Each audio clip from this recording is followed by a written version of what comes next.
But one of the interesting characteristics, particularly of biblical Hebrew, but unquestionably of even modern Hebrew, is that it is a highly economical language, which is to say that biblical Hebrew consists of maybe 7,000 words.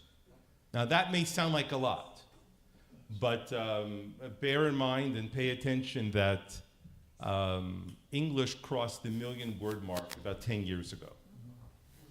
So 7,000 words is a pittance in terms of vocabulary, and it explains a few phenomena about ancient languages in general, but Hebrew in particular.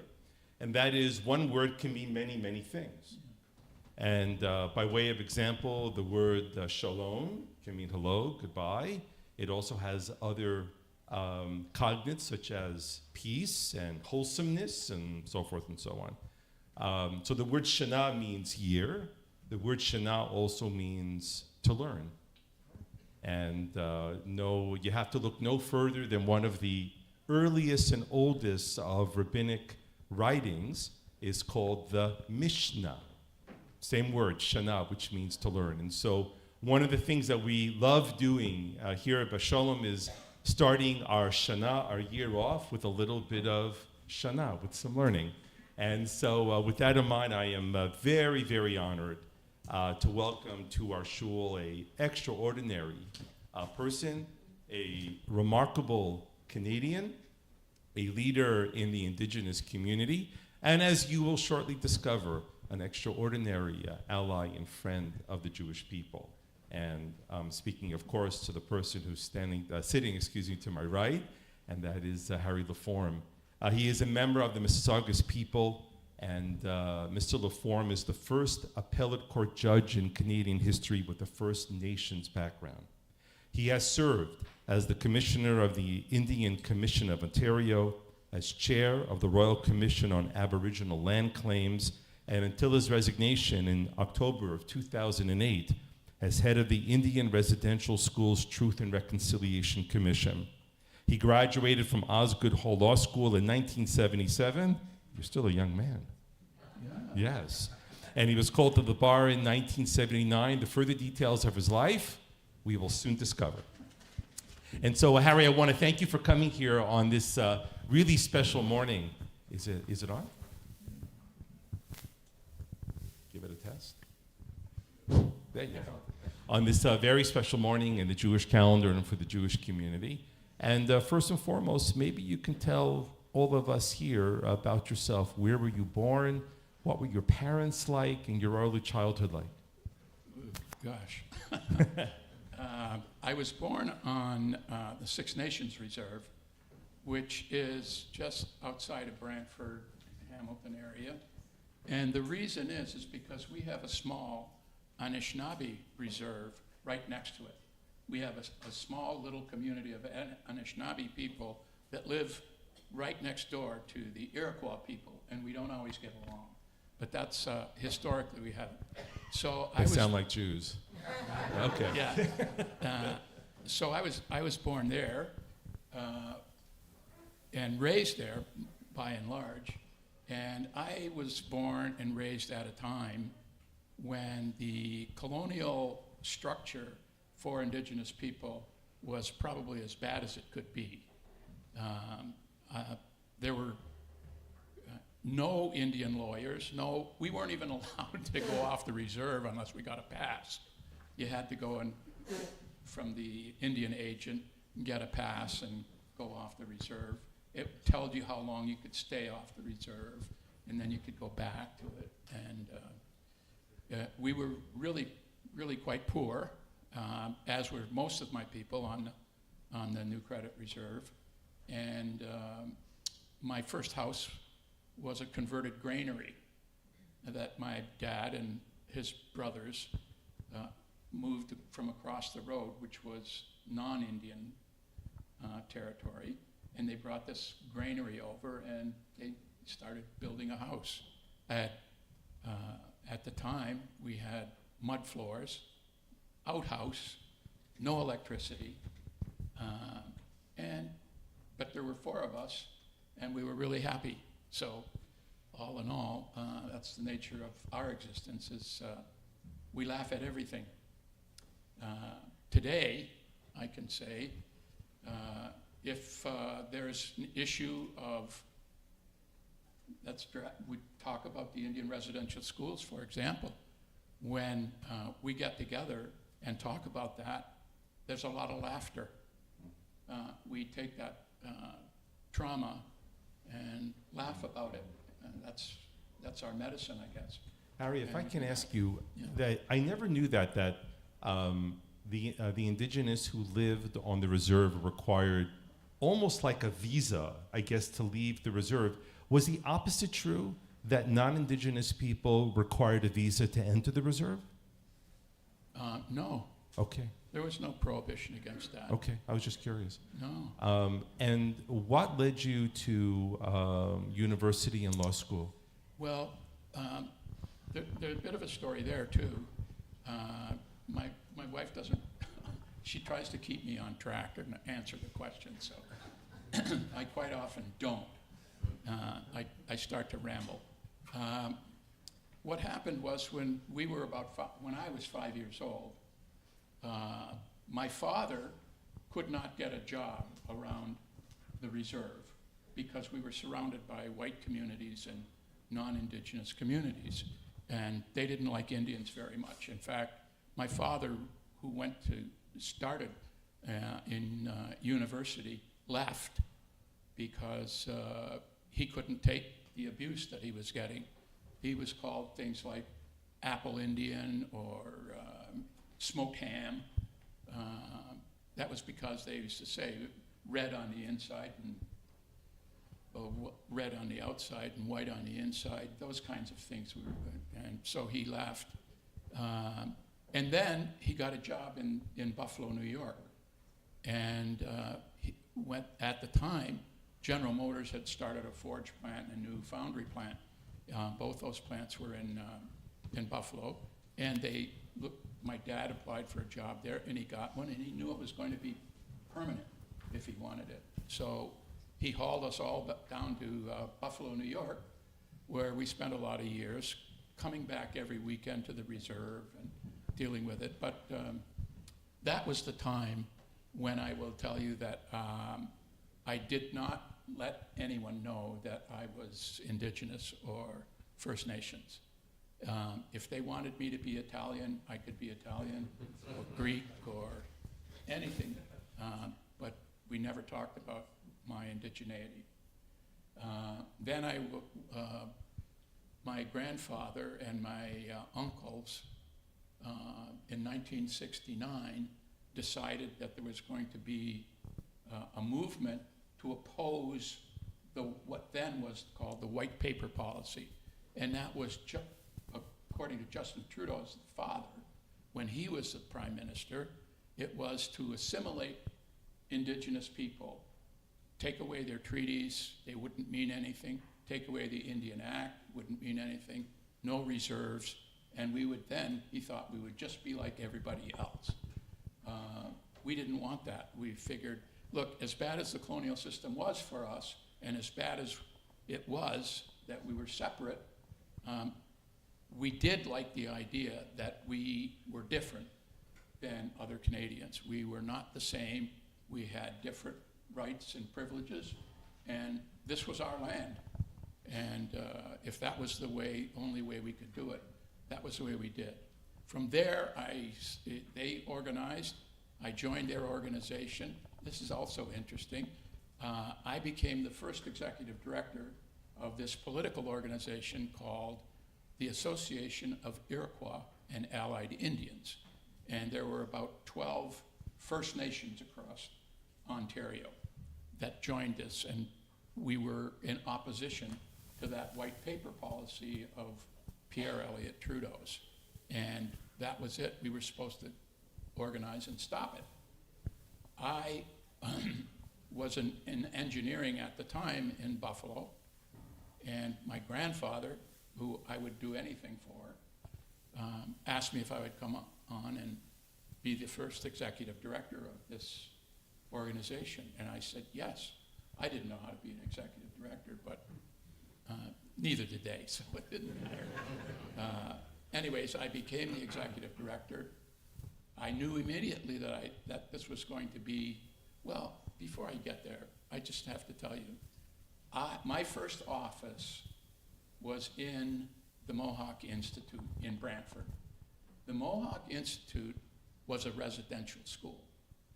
That's where they brought the kids from up north and even from Six Nations and our reserve, and they put them into these schools. And this was one of those schools. Well, my first off, they had closed the year before I got there, and it was now vacant. But the maintenance people were all residential school survivors, and they were like the rest of us. They weren't kowtowed by their experiences in residential school. They used to laugh about it. One guy, his name was Jix, and he used to come into my office and want to talk about residential schools, and he would tell me if they wanted to give him punishment, they would put him in one of these little turret places up in the top of the building, because they're like little castles, these places. And he would get in that maybe 3 or 4 feet in diameter. And he says, what they didn't know was, and he'd laugh, of course, is that I could open the shutters on this little place they had him stashed, and he said, I could see people coming in and out, and I knew who was coming in and out, and they didn't know I could do that, and he thought that was a big joke. So if I can ask, this executive directorship, I assume on some level that led you to your legal interests, and then you went to go article in a large corporate office in Ontario, downtown Toronto. Who were the first Jews that you met in your life? Oh my goodness, the first Jews. I can't tell you, because we didn't talk about religion or anything like that, and nobody came up. I was just a kid. Nobody would come up and tell me they were Jewish. Well, some of them did, I guess. But the first ones that made an impression on you? Would be in law school. Some of my friends, like Bernie Katchen, they were Jewish. I think the first time I realized and was influenced by Jewish people was probably in my law career. How so? Well, I had to specialize. I went to article in a big corporate commercial firm. For those of you that don't know what articles are, it's a kind of a position where you have to do it, and then you can become a lawyer afterwards. So I spent a year at Osler, Hoskin, and Harcourt, where I met a few Jewish lawyers. We became friends quickly. And then I went off on my own and started the first indigenous law practice ever. And that was because when I graduated from law school, there were 4 indigenous lawyers in all of Canada. And nobody practiced Aboriginal rights law or indigenous rights law, because there was no such thing. And a colleague of mine, William Littlechild, out in Alberta, who also was very much like me, wanted to go to law school. And while he was in law school, he wanted to, in his class, ask the professor if we could talk about indigenous sovereignty. The professor told him there was no such thing, sit down. And that's the way law was back then. So this effort on my part to go out and join this private law firm or have my own law firm and just do indigenous rights was quite new. And one of my first articling students was a Jewish man who is now a justice. His name is Marvin Kurz, and we became friends right away, and we stayed friends. Do you think there was something, it's a quick question that I'm gonna pivot, but do you think that there was something about the nature, the constitution socially of Jewish people that made you feel close with them?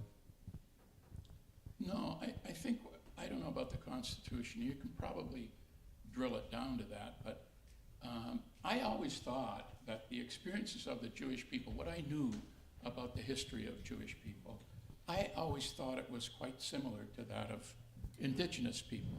Not because it was the same, but because they apparently, at least in my mind, were experiencing the same things that we were as Outsiders. we evolved. Yes. Outside. And we were outsiders, that's right. And that never became more clear to me than when I became a judge. As a trial judge, I didn't really care, but I had a lot of Jewish friends that were also judges, and we'd all meet together.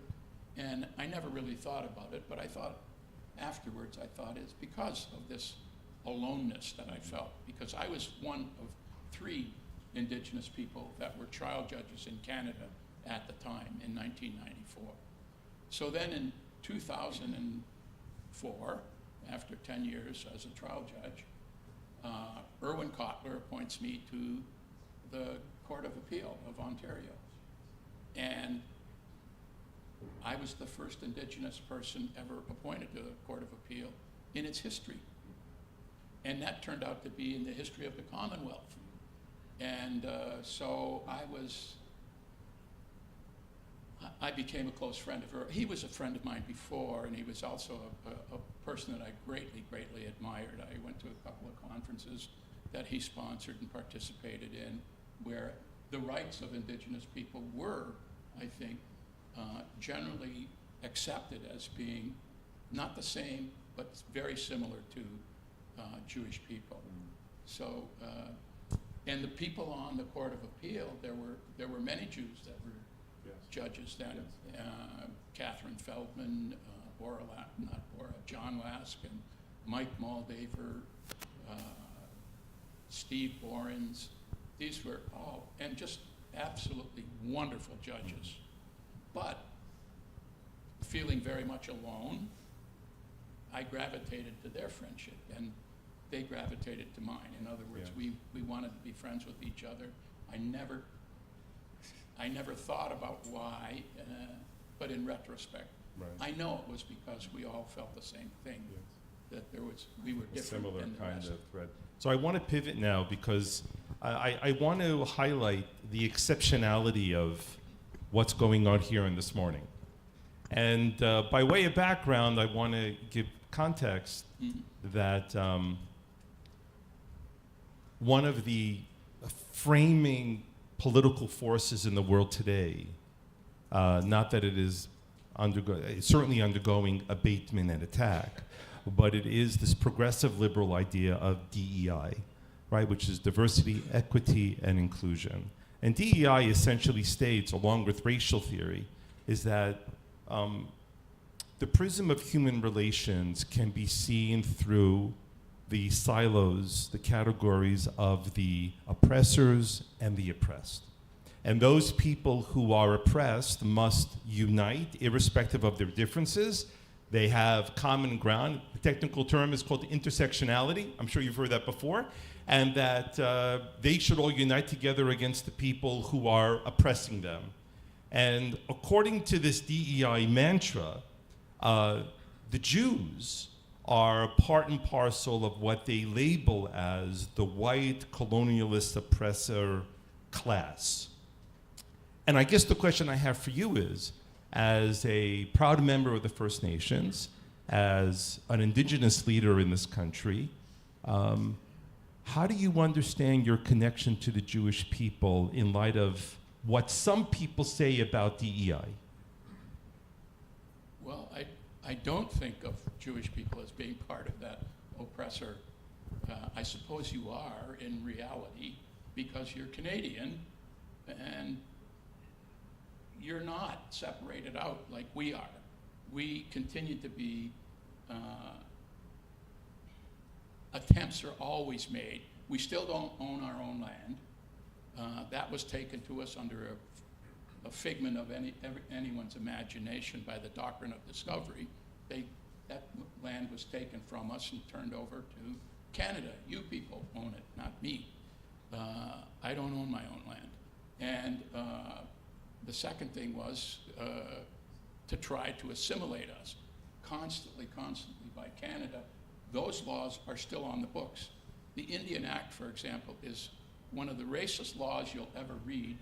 And even though it's been tried to be improved upon for years, it's still, what it is all about is about government saying who we are, where we can live, and what we can do. And that's still in existence. It's amended to the point.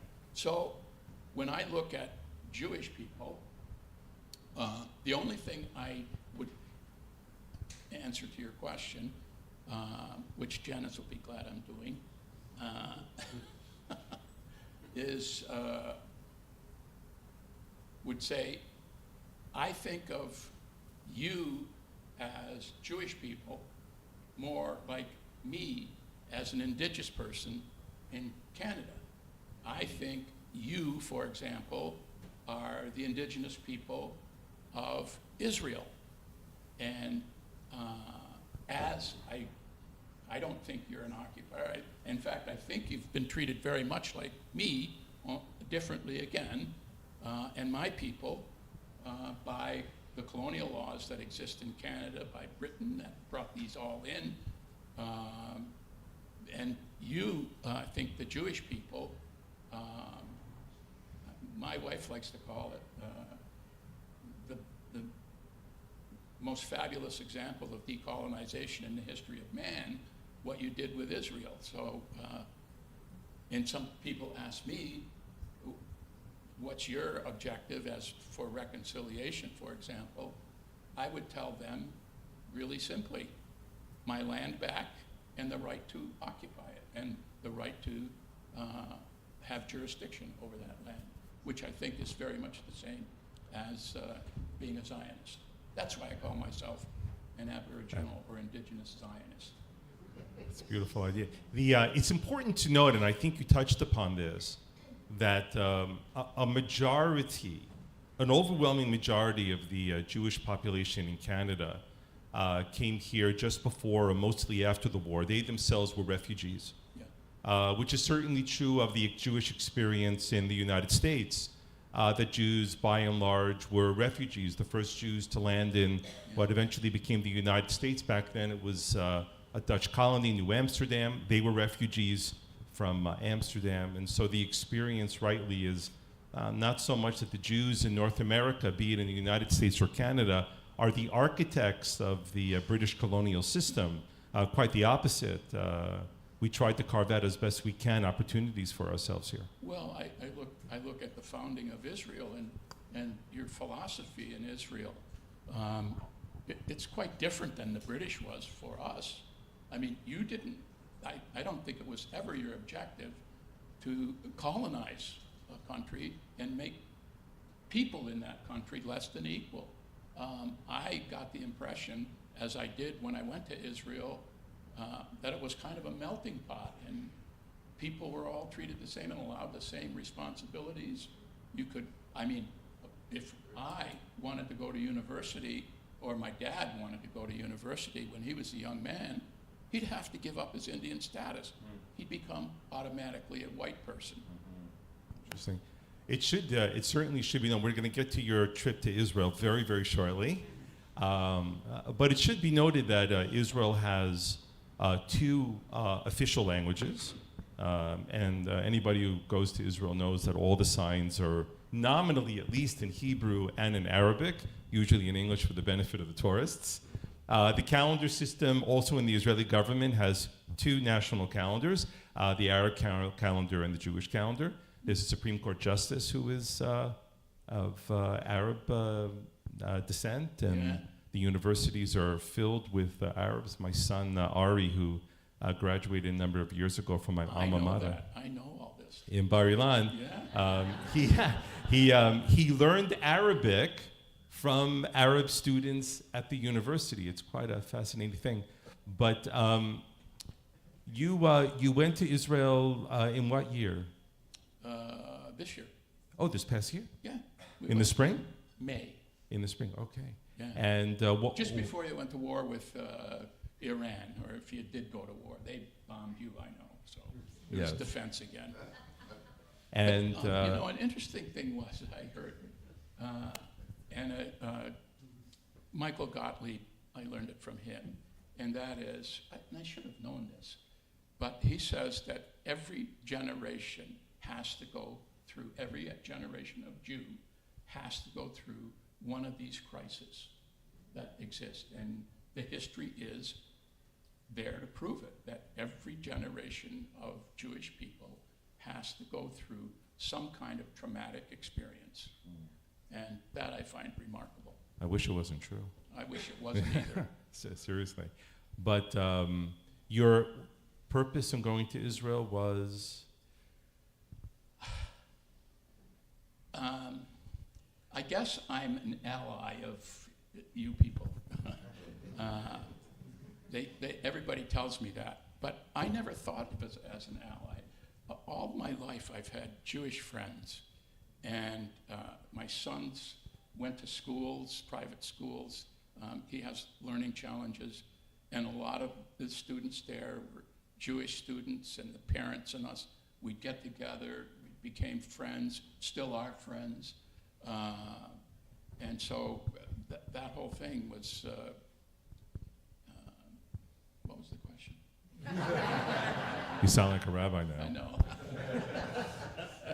I know. Anyways, that you went to Israel in May. Yeah. And you were speaking at the Democracy Institute. Yeah. At Tel Aviv University. I was getting into the story there. But I did forget where it was. Erwin Kotler, as a result of October 7th, lots of things have happened. I've had occasion to write a couple of articles and to talk to people about what I think about all of what's happening in these Palestinian protests or these anti-Israel. And what do you think? I say they're wrong. They're completely wrong. Why? Well, first of all, it is wrong. And I think to approach somebody with the anger and the kind of system that it does. But mostly because, and for me, it's because I think along with the disrespect that's shown you people, there is a disrespect shown to my people as well. Because we're the treaty holders. We have treaties in all of this, in the whole southern Ontario. 3.9 million acres of property was ours. That's where we have treaties. Toronto, 62 other municipalities exist on the land that is ours, and it's under treaty. These are recorded treaties that are written down and in place. And those treaties, in my view, you're all treaty partners, have requirements to them.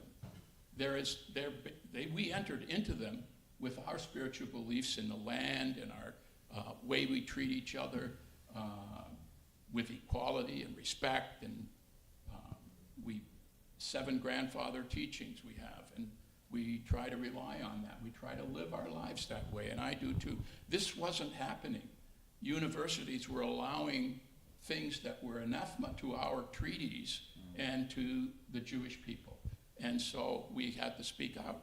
So if I can understand, so your argument or the point you're making is that there are treaties that represent the presence of non-Indigenous people on these lands, and that the protests and the behavior on campuses and in the streets were a violation of those treaties. That's right. They were. And the fact, I mean, we don't care if you want to go out and demonstrate, freedom of speech if it's done properly.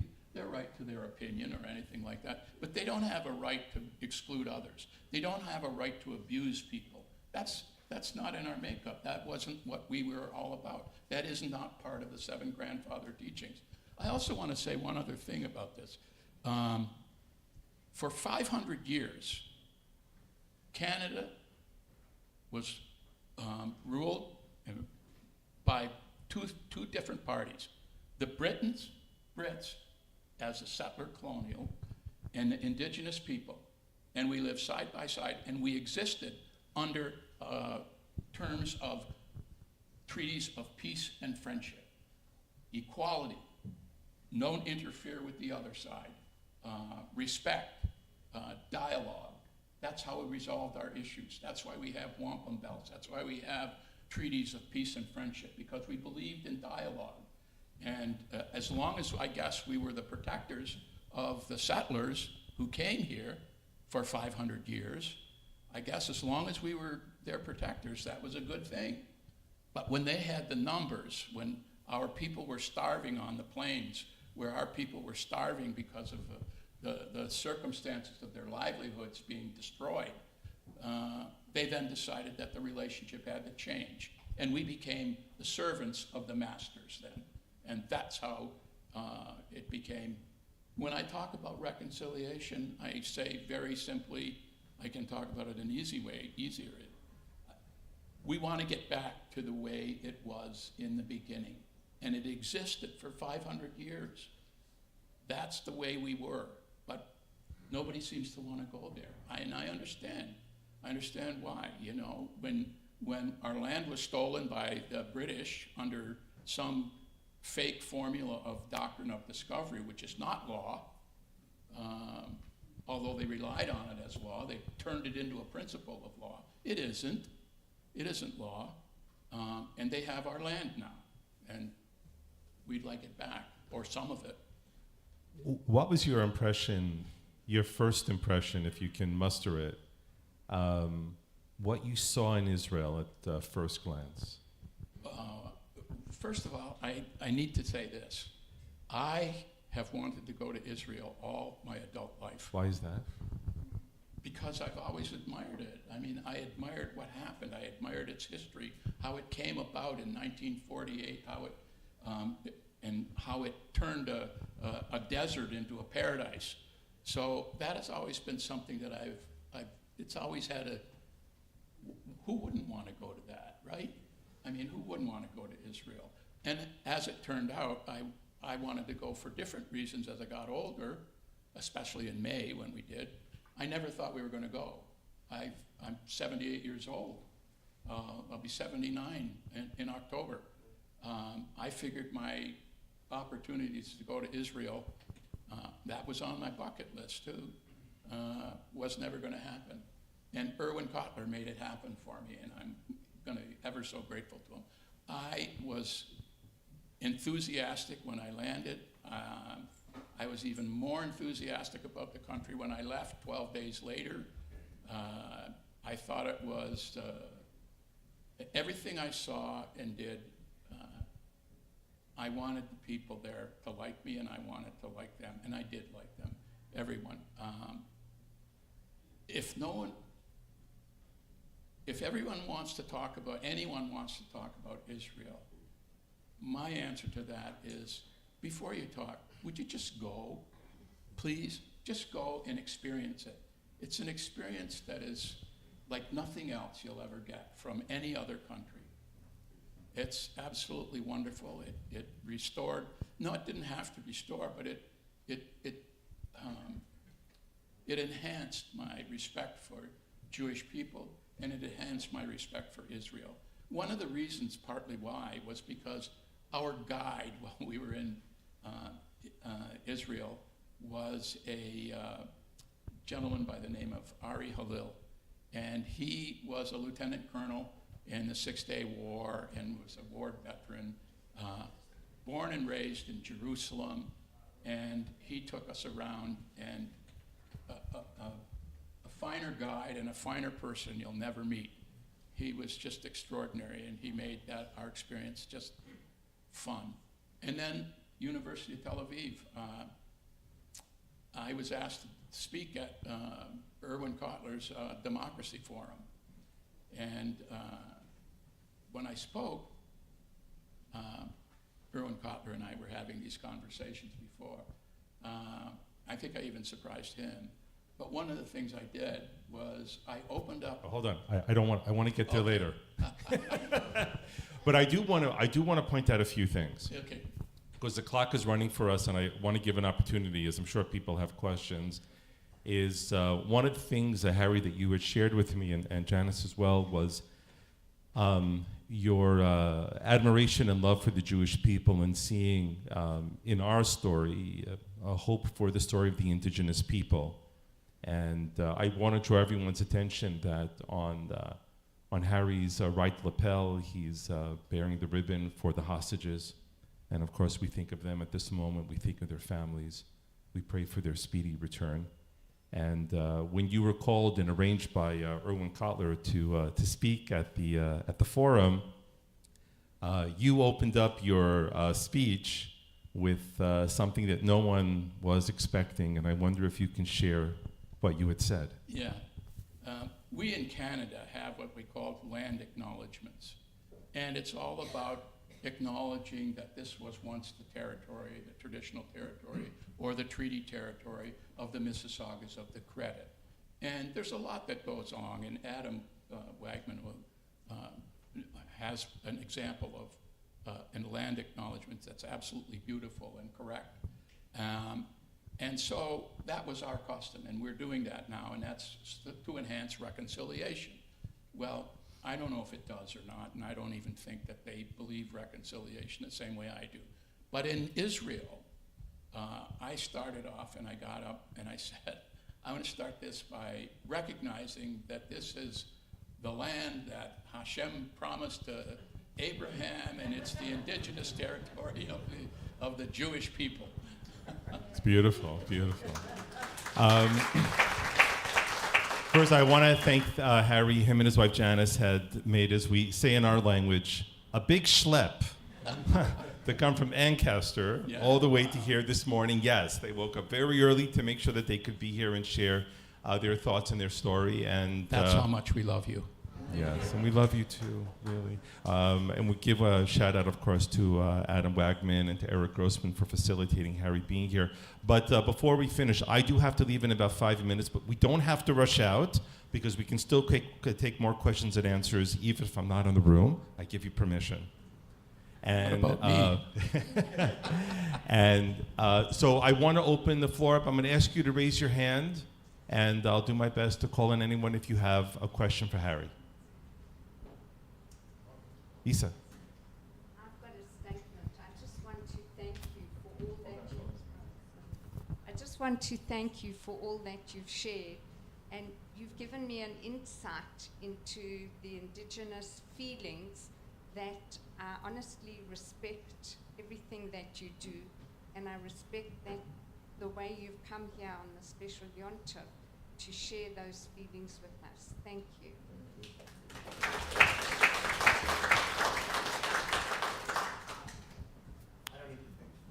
Mr. LaForme, thank you.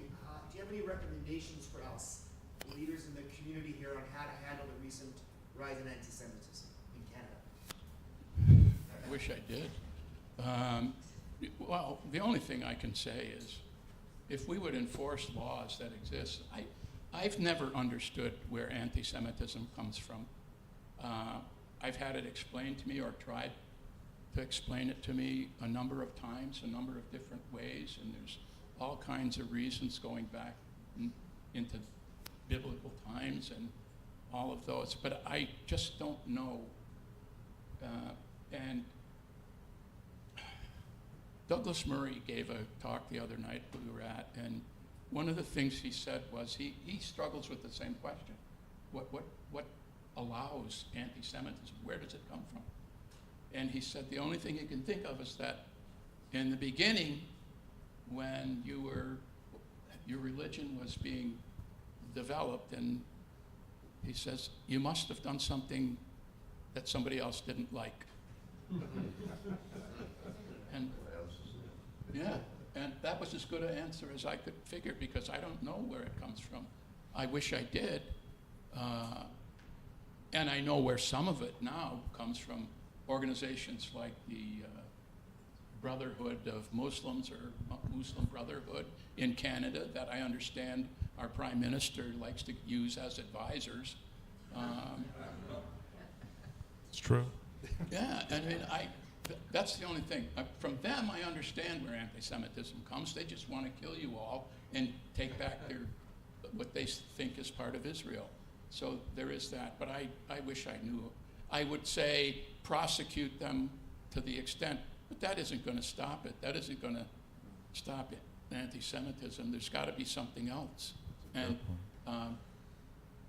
people got to be like me. They got to visit Israel, know you, and then they'll fall in love with you. I'm going to head out. There's a bunch of hands that are up. I am turning the microphone over to you. Thank you, everyone. Shana Tova.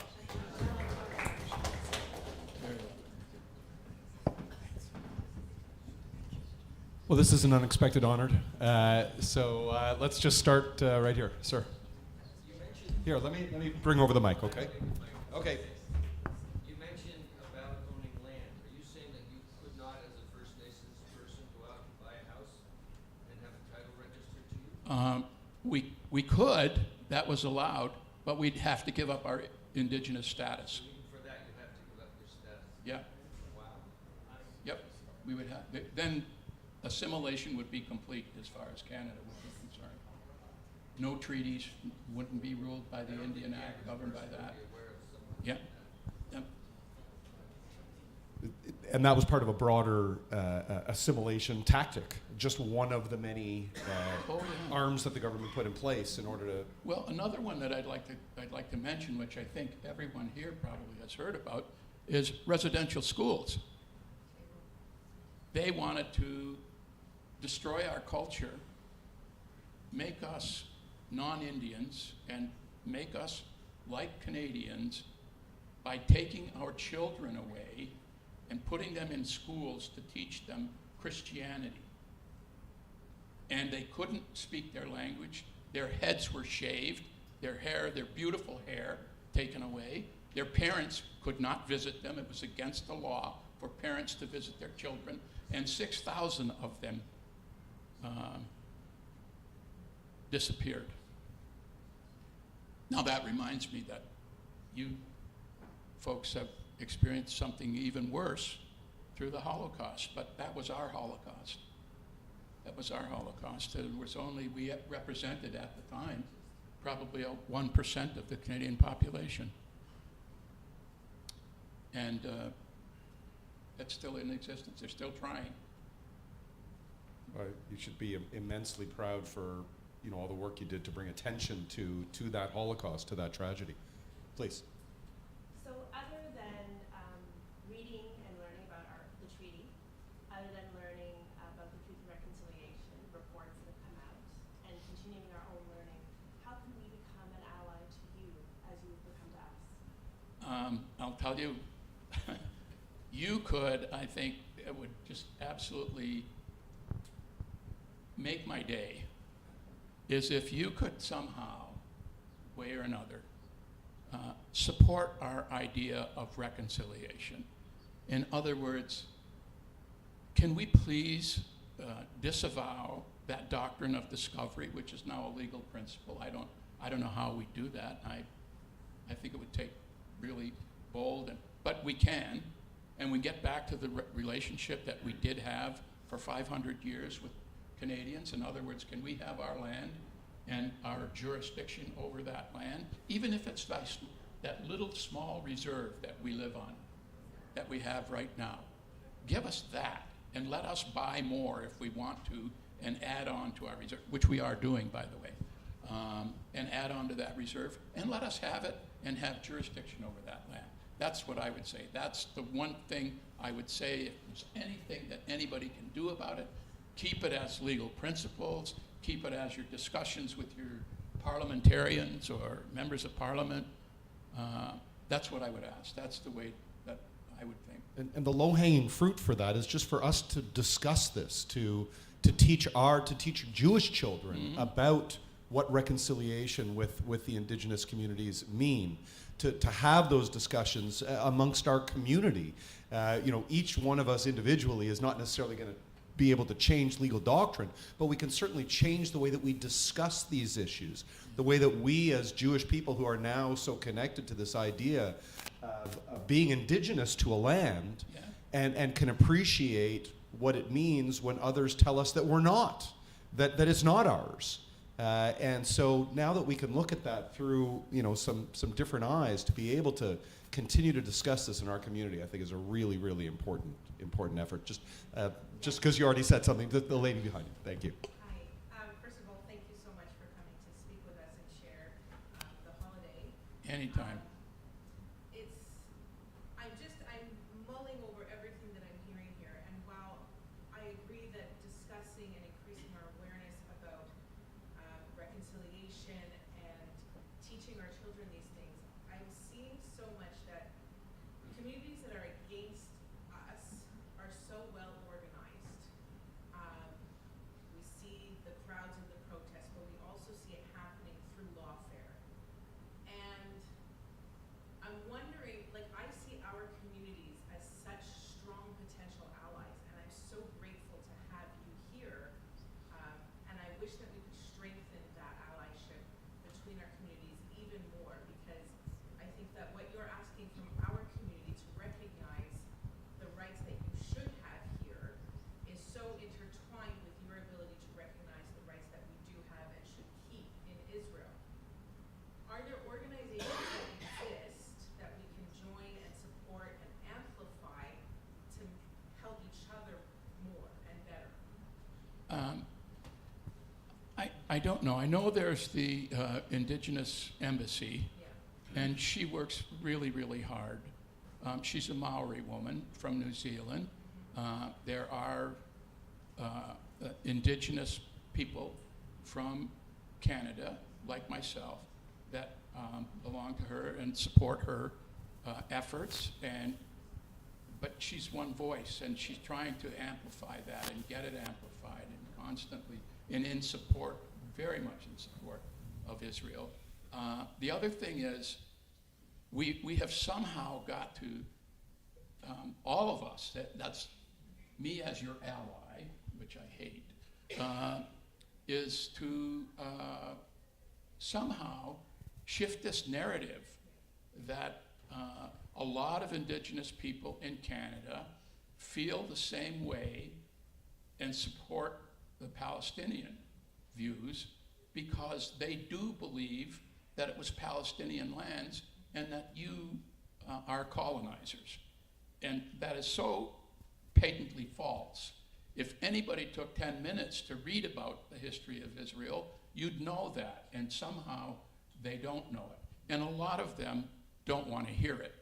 And we've got to find ways to make them hear it, and we've got to make them aware that that narrative is wrong. And those two things, Janice? Of course, I want to be up there with you. Talk about supporter of Jewish people and anti-Semitism. That she comments and posts every day.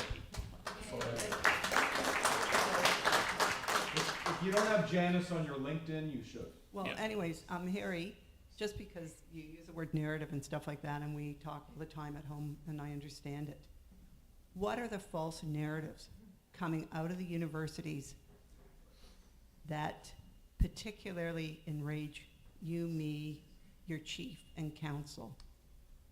And I'm going to be really direct. I've heard you say they are usurping our our Indigenous cultures and values. And could you speak really clearly for that? Because that's taken some education, even for me to know. And I would like you to share with them why you find there is only one solution intifada revolution, so insulting and offensive, and the historical context. Yeah. And if you don't, I will. Well, go ahead.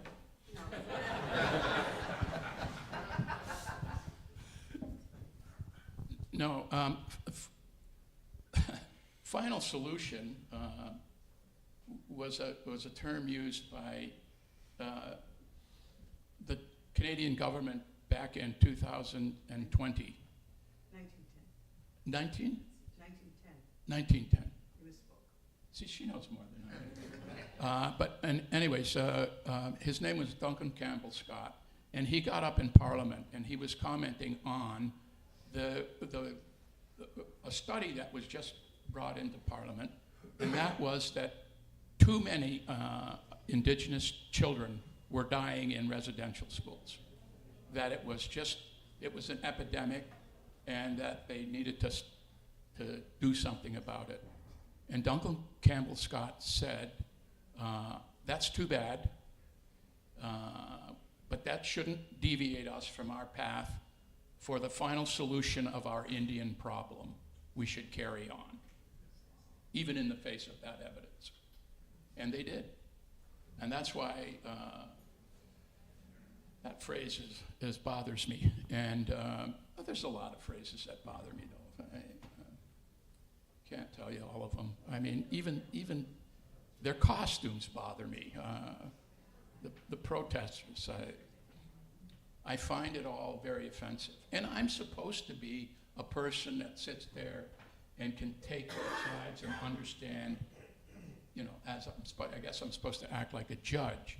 In other words, if you want to come into my courtroom gowned up in your Intifada robes and Palestinian warfare, I guess I'm supposed to like that. I don't know, or at least understand it. Judges are supposed to listen to both sides, not agree with both sides. In fact, at the end of the day, they have to take a side.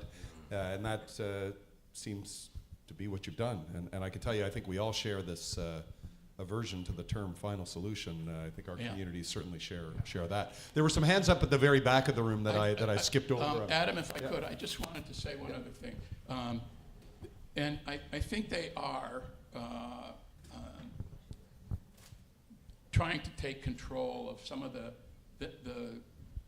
indigeneity and indigenous positions of the indigenous people of Canada. Like, for example, going on the territory and saying, this is mine, I have the grandfather teachings and all this, and I want you out here, and no Jews allowed and everything.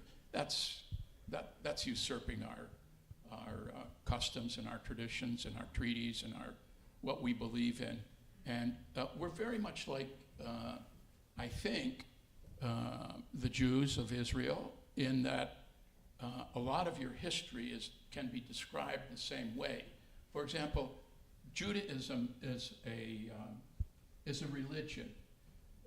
We don't have a religion, but I think it's more of a statement of how you live your life. That's what your religion is. It's that you live this way. In other words, I think Indigenous people in Canada do the same thing with our traditions. They're all about the 7 grandfather teachings and living like that. And it's not so much a religion. We've used the term religion now because that's what everybody understands, and that's how it's described. But us, our spirituality, our customs, and the way we used to honor those customs, that wasn't a religion. It was a way of life. It was our standards of how we're to live our lives and to how we're to grow older and how we're to treat our children. I should tell you, in our customs, babies and old people like myself are the closest to the Creator. In other words, children there come from the Creator to us to teach us what the Creator has, but to allow us to learn from them. We had a white cat that was deaf, and he was very sickly, and we just had to put him down recently after 14 years. He wasn't supposed to survive the first year, but white animals like him are considered very, very symbolic in our customs. They are messengers, and if you watch them, you learn from them. And this deaf cat, I must say, he survived that first year. He lived 14 others, cost us a fortune in medical bills. And we finally had to put him down. But he was exactly what we believed he was. He was a teacher. And the old people are closer to the Creator because they get to go back to the Creator and tell them what we've learned about life. We have time for one more question, and then maybe a comment from my friend in the front row here. Hi, Harry. Thank you so much for being with us here today. I have one question of just fact that I'd love for you to share. It's something that I learned and found astonishing, and then I have a question for discussion. So when did the last residential 1997. I found that astonishing. Yeah, so it's not a historic relic. Yeah, so I think that's just astonishing as we think about reconciliation and teaching and culture. My other question is, do you feel alone in your community, in your allyship with the Jewish community, or do you feel that there is a quiet movement? I work primarily out of the Jewish Community Center at Lawrence Spadina, and we are in very close proximity to the Native Canadian Center. And I often feel truly disheartened, especially as we come to the end of September, and I feel that Truth and Reconciliation Day, especially last year, was at our intersection overtaken by pro-Palestinian alignment and affinity. It felt like everything I had learned for 15 years, everything I had taught as an educator got thrown back in my face. And I wonder if that's just perhaps a loud voice of a small people, or what can we do to better amplify or understand the alignment that truly exists between your community and the Jewish community and the support that exists there for Well, us? I can tell you that my community, aside from the occasional person that disagrees with it, my chief and our council share my views about anti-Semitism and the Jewish people and their place in Israel. I don't think other communities feel the same way. And again, it's because of the narrative that they've bought into. Whoever is guiding the strategy behind these pro-Palestinian and pro-Hamas movements are doing a very good job, because the narrative has been bought into by a lot of indigenous communities. They immediately, and I want to point out one other thing. Our communities are, by and large, smaller and very poor. And they spend every day of their life getting through the day.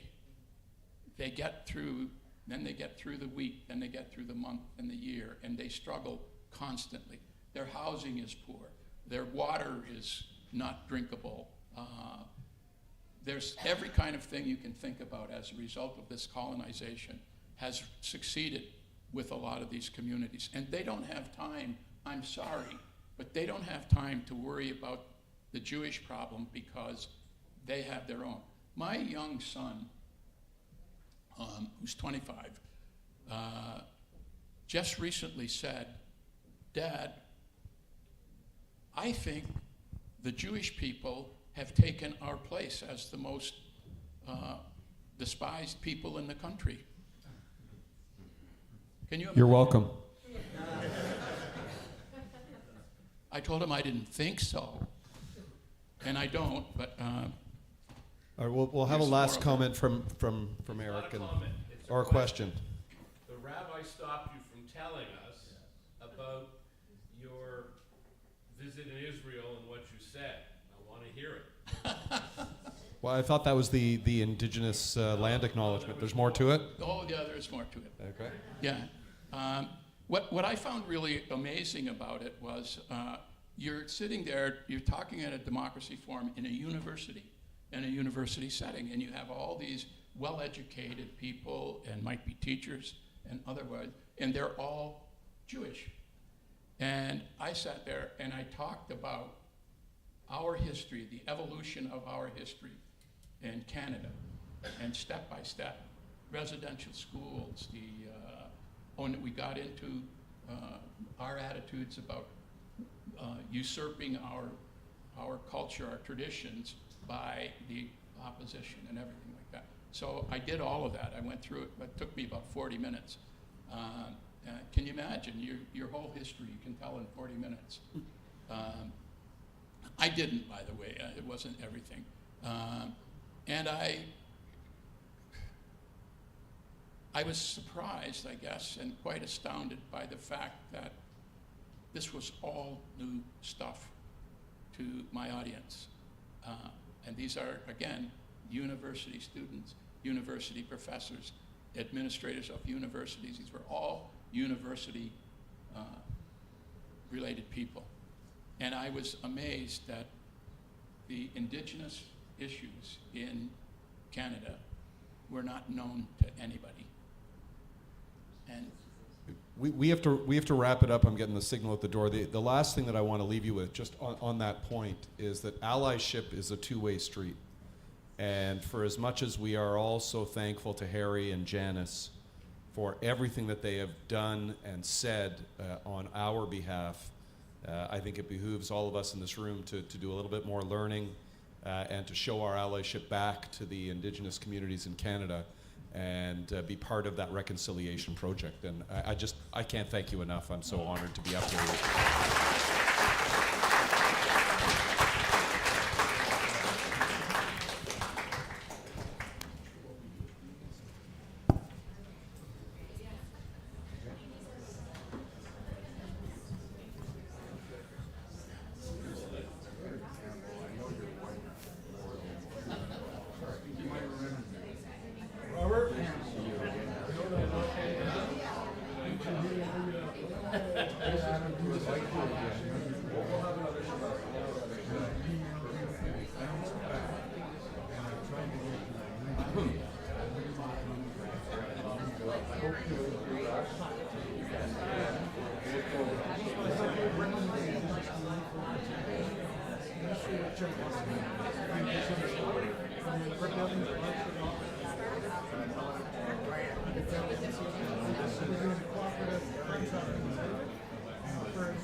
No, we're 2 years.